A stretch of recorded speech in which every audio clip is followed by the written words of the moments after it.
Agape love is choosing love through giving of the self-sacrifice, basically. Even when you don't get to see the satisfying ending of the results of your love, choosing it anyway. What is agape love? I don't think anyone demonstrates it better than Christ.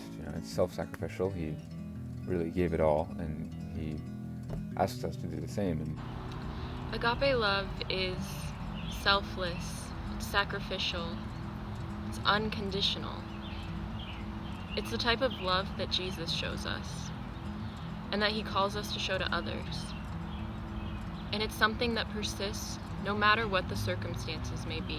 I think of just willing the good of the other, complete self-sacrifice.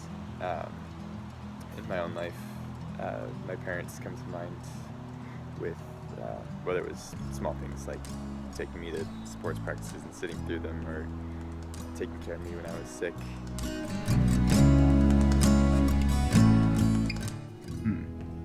Well, like what Mother Teresa said, find your own Calcutta, and like your own Calcutta can just be your own home. Like, who are you living with? Who are the people that are right next to you? How can you show that love for them? During these times, it can be easy to just get into your own routine, and laziness, selfishness can come from that.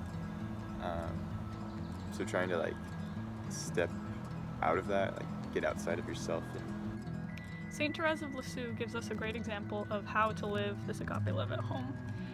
She shows us that it's important to choose to be interrupted. And this means when your mom or dad or siblings are all up in your personal space, when you just want a moment alone, you choose to be interrupted, and you choose to hear them out in the moment that they need it. I don't think you can really love someone without understanding them, at least in some capacity. If it's possible, it's a lot harder.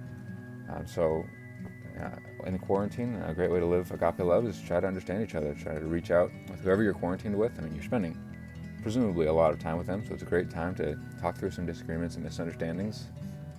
At least, if not to agree, at least to understand each other, where you're coming from. So I know that's kind of what my quarantine's been looking like, maybe a couple good arguments every once in a while, and then admitting where you're wrong. Die to self.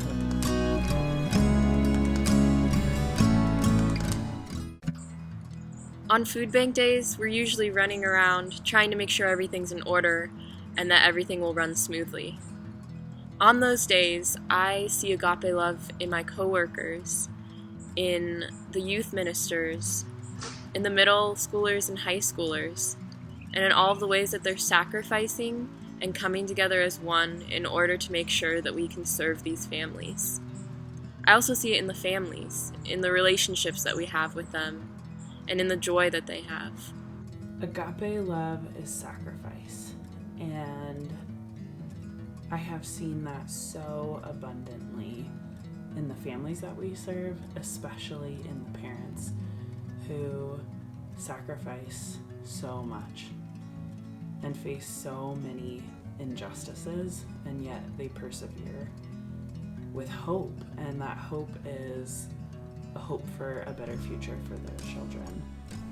And that's agape love, persevering through so many struggles to unconditionally and sacrificially love.